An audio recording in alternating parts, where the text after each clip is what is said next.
Hi everyone, it's Barb Provo. I'm just checking to see that you can hear me okay. We have about 3 minutes before we get started, so we're just waiting for other people to attend. Can someone just give me in the chat box if you can hear me okay? Give me a thumbs up or a yes. Great, thanks Paul.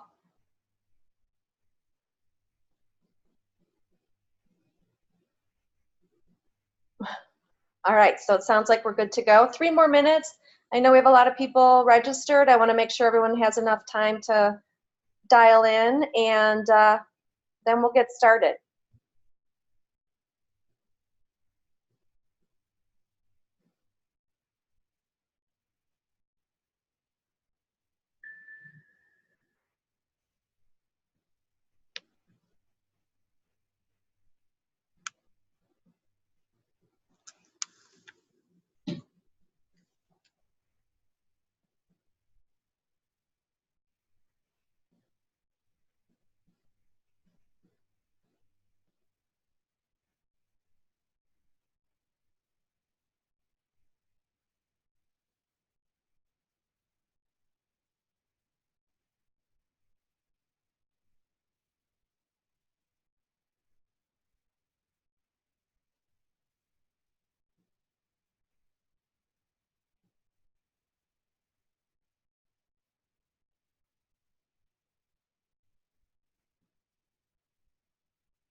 So I think we'll get started. The webinar should last, Andrew, about 30 to 40 minutes. Sound good? I know we probably still have people dialing in. I do like to start on time to request and honor everybody's time frames. So let's get started and people can continue to jump in. So welcome to Purse Strings. This session is on marketing to women, and it's a topic that I've seen come across these webinars frequently. So you know the topic is really, really important. And I'd like to make sure you have your chat box open. I'm going to ask you a few questions. So let's go ahead and get started. If I can move my screen. There we go. So in this short time frame, I'm hoping that you will tune in to the discussion, take part in it, tune out any cell phones or anything, any distractions that you have. Feel free to take notes. And most of all, open up your mind and consider the possibilities for your business. Stay tuned till the end. I have a great hot off the presses document that is a really informative and I want to share with all of you. So tell me, get on your chat box, and I'm going to ask you a few questions. How many of you already have a marketing strategy to engage and grow your female market? Just give me a yes or no if you do, or if you don't. Okay, I'm seeing a lot of I don't, none, no. Let me ask, does anybody have a marketing strategy for women, to engage women?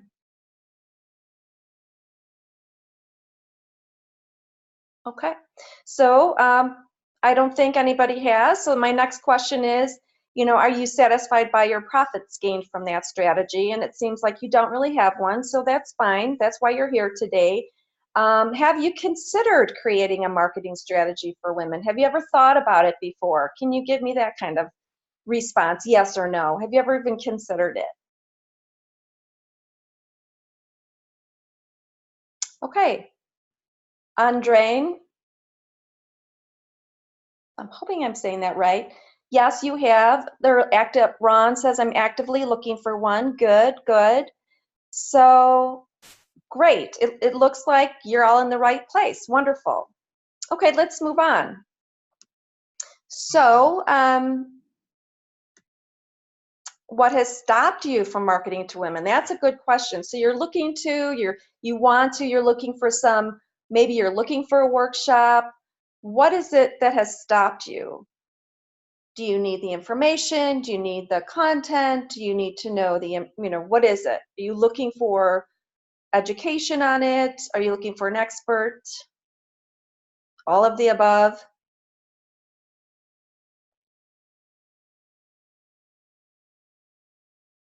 Okay, so a niche market, but not have segmented it completely, all of the above. Okay, so let's get moving along. That's why you're here today.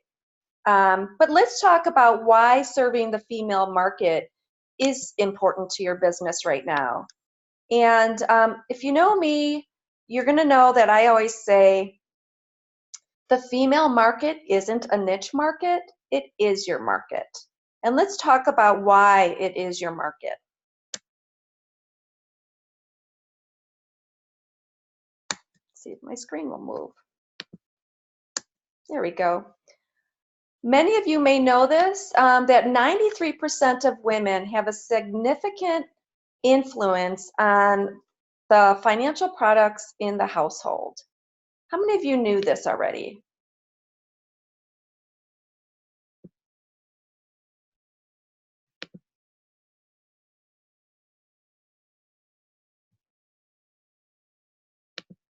So this is a big, big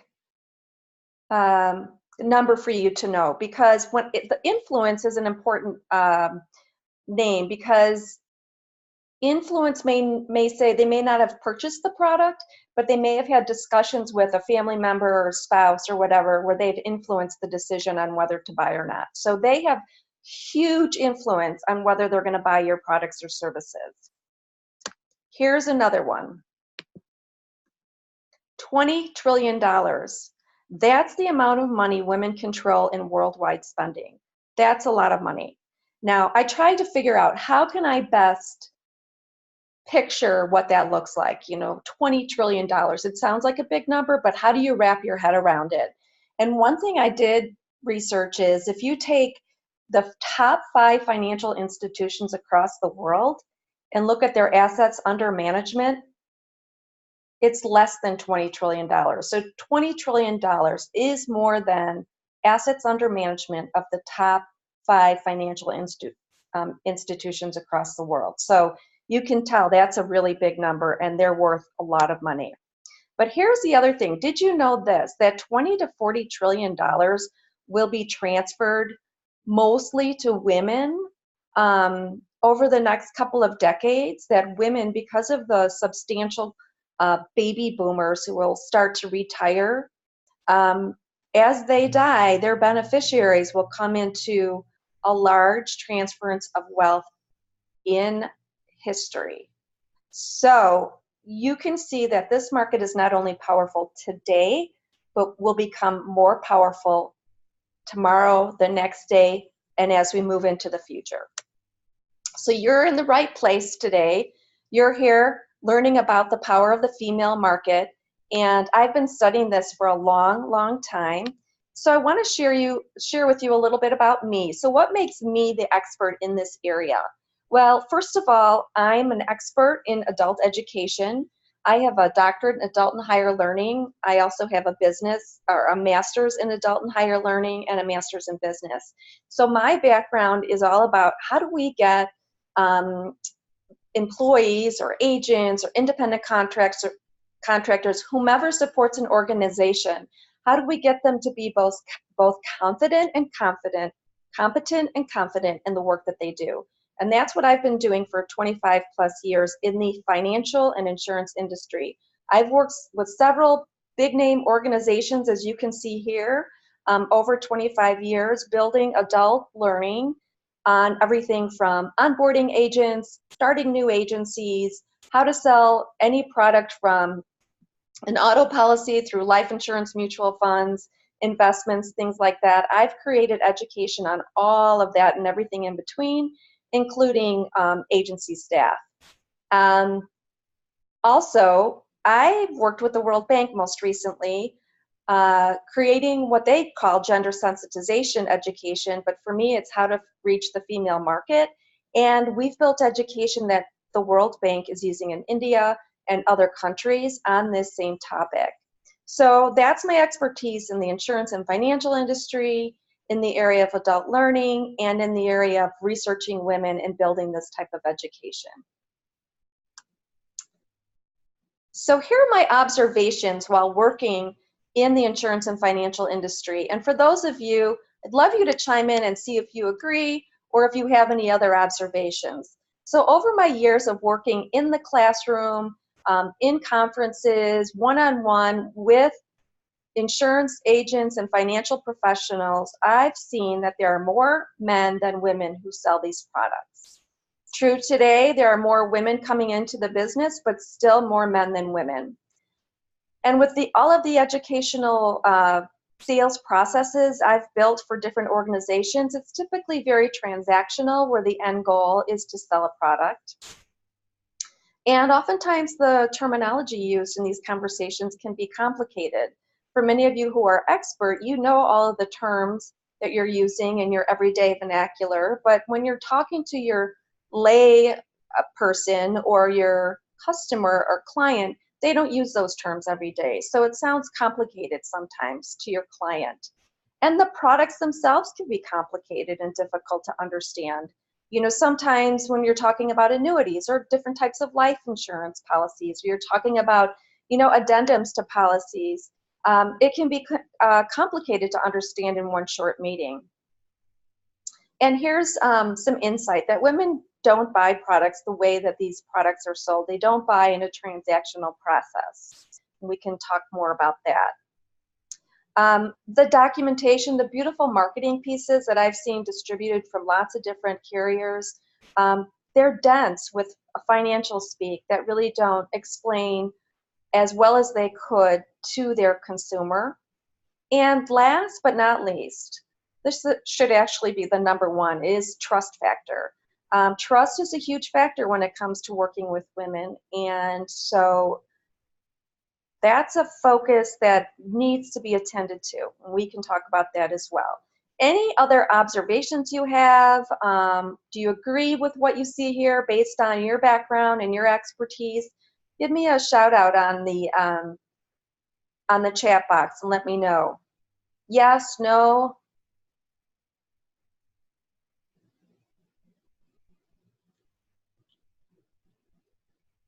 Okay, so it sounds like we're on target with everyone. So let's move ahead.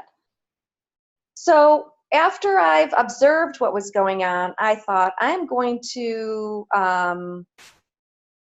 talk to some of the women, and so I held focus groups and decided what is it that women feel or need from the insurance and financial institutions. And this is what I learned about women's experience. These are all true. These are all people that I've spoken with, and they're very common across many, many women that I've spoken to. One woman said, I grew up in a traditional household. My husband paid the bills. I raised the children. Unbeknownst to me, he didn't do a good job.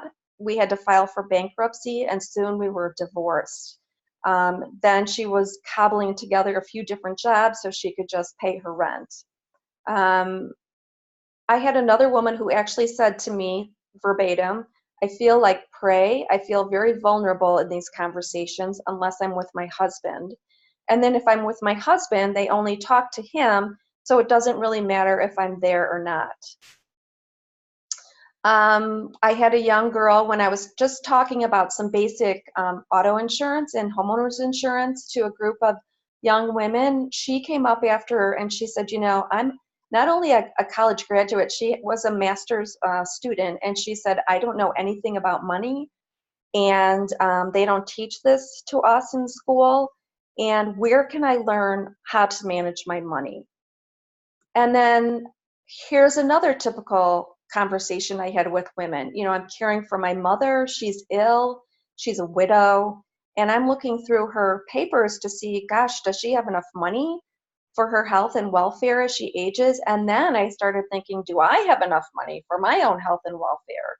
I need to consider my own health and welfare as I age and don't want to be impacting my children's lives.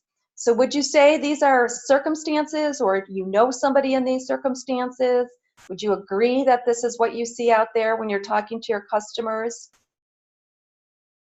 I know Andrew said this is a true experience in society, and also that this is very relatable for many women.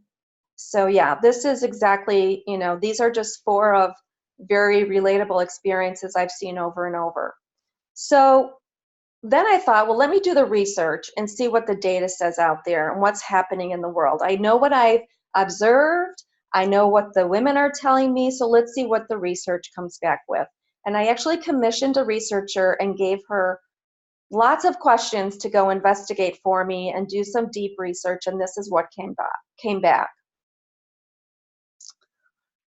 So out of all the content that came back, the one statement that really sprung forth as kind of a synopsis was, in all of the different industries that women deal with, food industry, retail industry, and so on, this study came back, and it was in the Harvard Business Review, that the financial service industry wins the award as being the least sympathetic to women.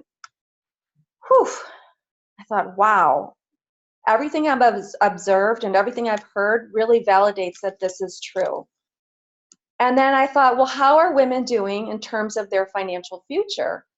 And what came back was that women are underplanned for their retirement when they should be the ones who are over planning, right? Why should they be over planning? Many of you already know this. They leave the workforce to raise children, so their income stops and they're dependent on someone else's income. Their benefits stop, any contributions to their retirement funds stop. They might have to upskill or uptool if they go back to work. And what happens if, gosh, God forbid, they become divorced or they lose their spouse? They're already behind, and women will age longer and age solo. So often they'll be on their own. So I thought, well, who is doing it right? Who is reaching women, and what organizations are really gearing towards women and serving them the way they should? And here are 3 of the ones that I found. And this is interesting, and I really want you to focus in on this, because these are organizations that are doing things that are different, but they know the power of the female market, and so they are doing something different to engage them. So what are they doing? Let's take a look. Now, I love this company, Drybar. So what's so interesting, and you should study this company, about Drybar, is this young woman with just a blow dryer and a brush and a sink created a $50 million business. In fact, I think it's bigger than that now. And I thought to myself, oh my gosh, there's a hair salon on every corner that does colors, that does, braids, that does updos. What makes her, all she does is blow dry her hair. What made her a $50 million business in such a short time frame? And what I investigated and learned is that she creates an experience that caters to women. Every single touch point, from the minute they answer the phone or go on her site to the experience all the way through getting their hair dried, is incredible. So interesting, because my sister went to the Drybar last weekend. She had never done it before, but she and her daughter were in, and they were going to a wedding. And the first thing she said to me when she came back was, "Wow, that's a business I would invest in." And I was shocked. That was the first thing that came out of her mouth, because I talk about Drybar all the time. So that's one. Now here, we all know Hyatt Hotels, right? Whoops. We all know Hyatt Hotels, and they have done their research, their marketing research, and they know that a huge part of their business goes to women. So, women, when they're traveling, especially alone, they don't like to engage too much to people, strangers that they don't know. So if they need something in the hotel, they just have a two-way communication card, like, "I'd like more towels," or I need this or that. They just have them put it on a communication card and give it to one of their employees, and it's taken care of. They have a program called Hyatt Has It. So it provides everything from a nail polish color to a yoga mat that they can borrow or buy. So think about this, the service that they provide them for the needs that women want. They've changed their food options to include healthy or create your own options, because women like to eat healthier. And even the products that they have in their bathrooms are high quality, dermatology tested. So what seems so simple, like what's the shampoo we offer, the soap we have, they focused on those little details to really make sure that women feel like, oh, this is great shampoo. This feels good. It's a good experience. And let's look at the CVS pharmacy. They've done their due diligence as well, and they know that 80% of their market share is women. So they have done all these things to really focus on women. They have shorter wait times for prescriptions. They've widened their aisles with better lighting. They offer more beauty products.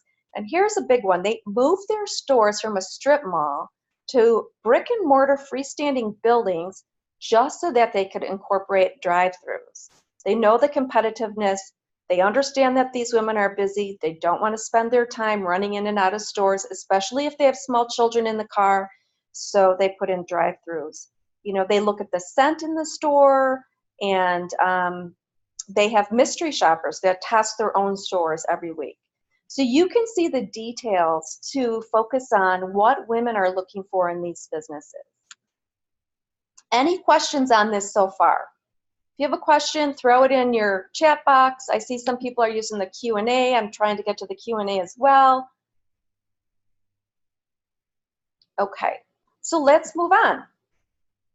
Looks like we're all on target with this.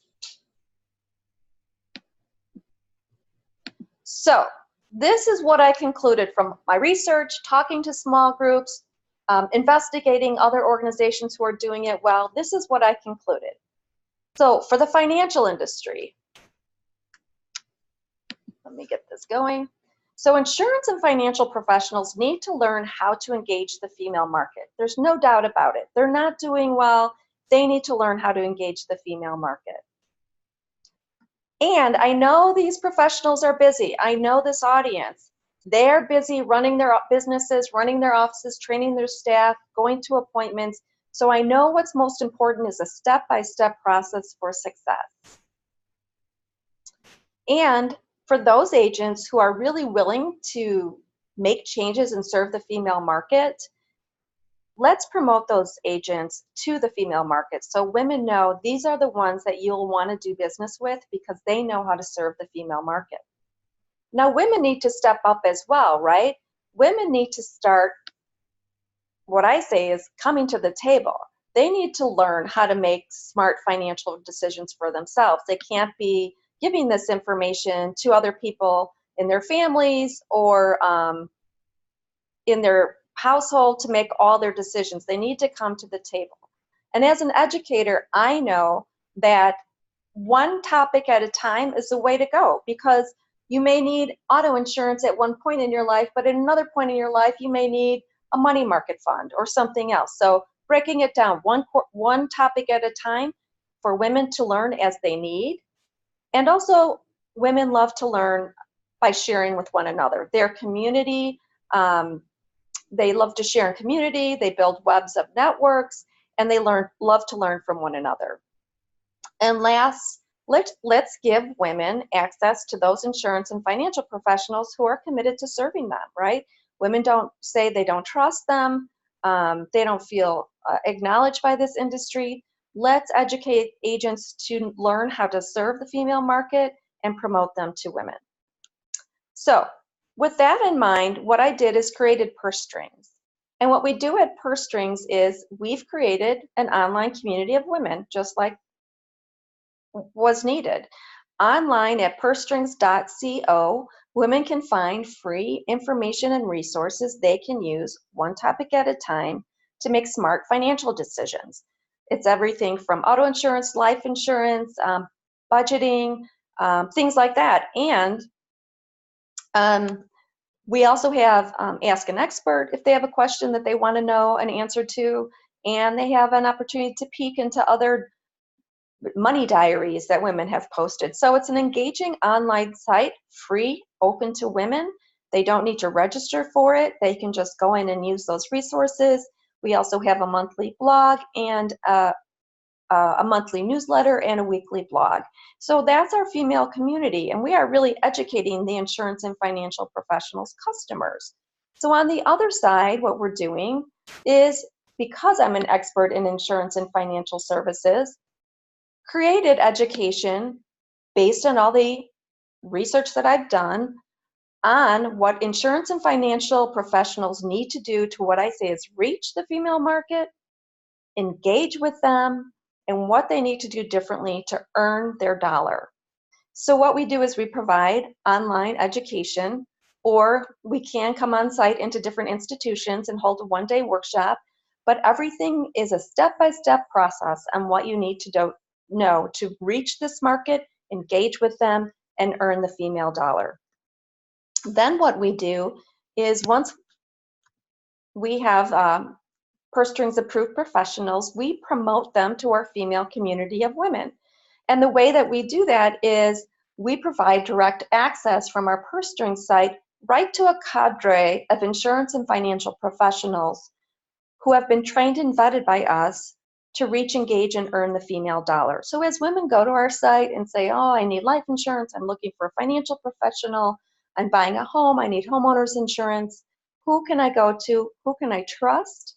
They know if someone is Purse Strings approved, they can go and trust them and do business with them. And we promote them through all sorts of ways.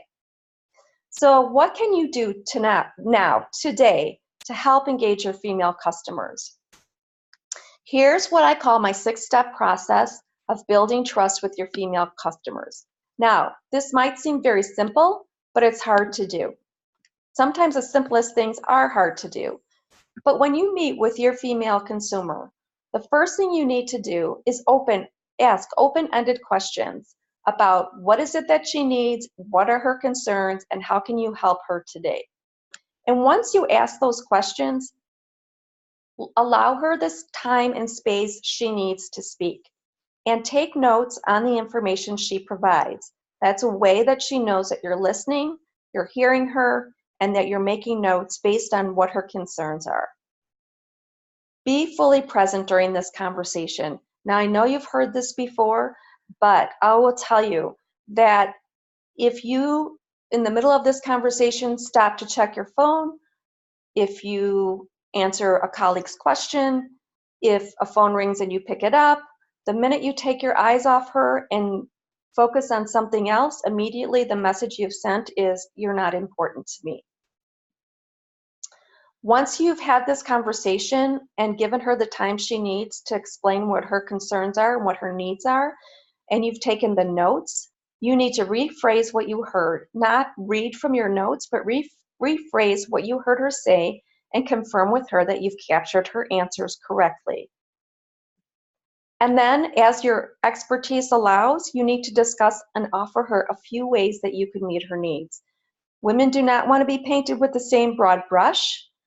They want to be able to know that you are looking them at the individual that they are, and that you're providing a solution that meets the needs that she has as an individual. So often we talk about women, and women is a really large group of people, huge, huge, huge, 51% of your market share, in fact. And what you need to know is they are not all the same, and you should not treat them the same, and you should not feel like everyone gets your vanilla products. You need to make sure you're offering her the products that best meets her needs. And then when you agree on whether it's a product purchase or if you're going to get her a document or a piece of information, always, always, always follow through on what you agreed to do. Now I say, you might say, this is so simple, Barb, we do this all the time, but so often the first thing women will say to me, in fact, I got an email yesterday that said this exact same thing. Went in to talk to an advisor with her husband, and the advisor wouldn't even look at her. Now imagine if you went in to buy a product and the person you were talking to wouldn't even look at you. I hear this all the time. So we need to make sure we're holding ourselves accountable to these types of behaviors as we go through this process to ensure we are really, really attending to our female customer. Now this piece I'm going to send you after the call. I have this all lined out for you with a few more details wrapped around it, and I'll be sending it to you after the call. So I also want to share with you that what we do at Purse Strings is we have a workshop for insurance and financial professionals such as you, based on all the research and information that I've learned over my 20 years and years of experience. And over a 3-week process, you learn how to assess your business from a woman's point of view. You'll assess what women want from their insurance and financial professional, and you'll be able to determine what your business is doing really well to engage women, but what needs to be improved. You'll have strategies that you will be able to engage your female customer right now.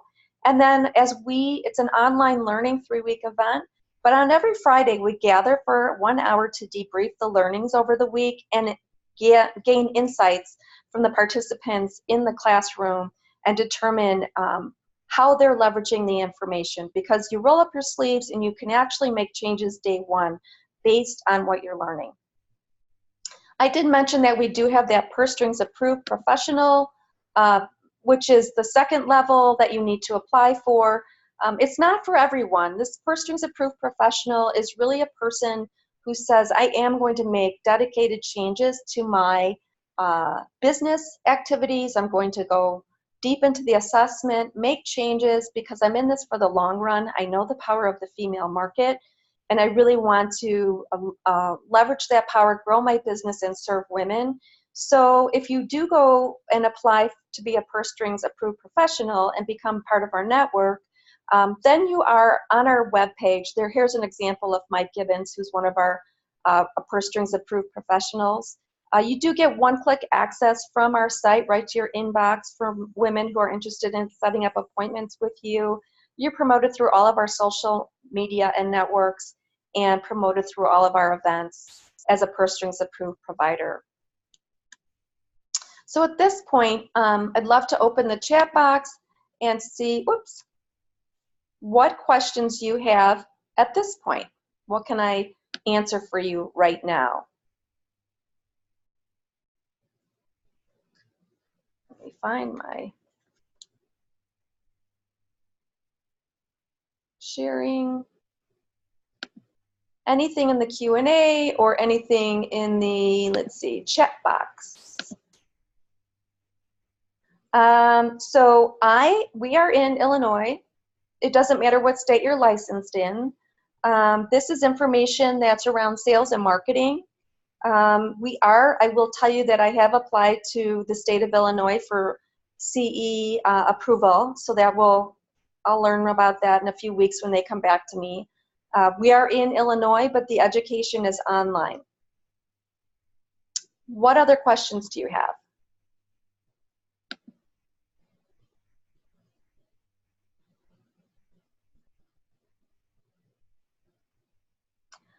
What's the first step in creating your marketing strategy? The very first step is to understand who's in your market. How many of you actually know what percentage of your actual book of business, if you will, are women? Do any of you measure that at this point? Because I would say 90% of my clients are women. Great. A lot of people I find don't know that answer because they haven't actually measured or tracked how many are women versus men versus married versus single, so on and so forth. The training is, when you say, is it a standard approach? What we're doing is we provide a step-by-step way for you to go in and assess your own agency, your own processes and procedures, your own location, your own marketing. So it is a comprehensive assessment that's done over the 3-week process. But what you do is you really have to do the work and do the assessment as we walk you through it step by step. Just guessing, but the percentage is nearly all my clients are women, which is great if you have a female market base. And you know the old adage that a lot of people have said around the number one thing women do when their husband dies is fire their financial advisor. You know, of course the information on that is because they never built relationship with the rest of the family members. So, you know, what does that look like and how is that done? That's some of what we address as well. It's about not only reaching and engaging your female customer, but it's about really leveraging that relationship for both her family and her lifespan and her family's lifespan, so her children and so on. What other questions can I answer for you? I know some are coming through the chat box. Let me check my Q&A box. What I'd like to do is post out to all of you my, I can share it with you. There it is. You can see this. It's all about, you know, that women are not a niche market. And I say that because if you are looking at them as a special program or a special market, you're really missing 51% of your market share. Oftentimes I hear, well, we have a special program for women, or we have a special program for divorced women. The game changer here is, do you have a special program for men? Because it's the same thing. Women are 51% of your market. So they're not a niche market anymore. They actually are your market and are the most powerful market. They're 51% of the market, worth $20 trillion.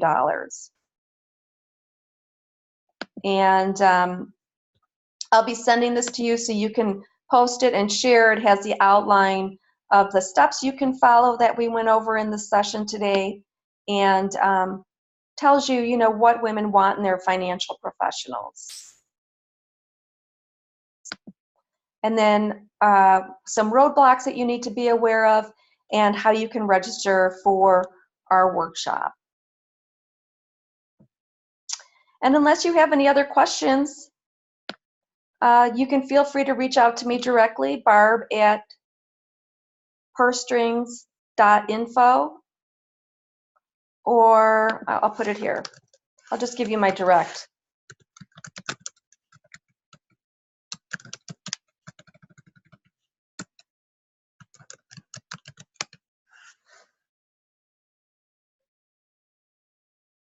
Oh, the workshop is, it's very competitively priced. It's $750, and for the next 2 or 3 months, and then it'll be going up after the, well, actually that'll be 4 months because it'll be going up after the first of the year. And how do women find out about me? If your purse strings approved, we are promoted through our website, so you have your own page on our website. One click from our website to yours, and we are on all the social media channels, as well as podcasts, and I speak at women's events all the time, and promote through articles. I just had an article in an Allstate magazine, things like that. That's how we promote you as well.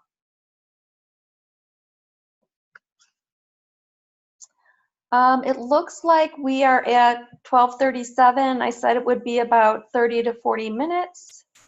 And that's what we're at right now. So Any other questions I can answer for you at this time? Let me know. I'll look at my chat box and my Q&A. Look forward to sharing my document with you as well. And hope to see you online. Thank you.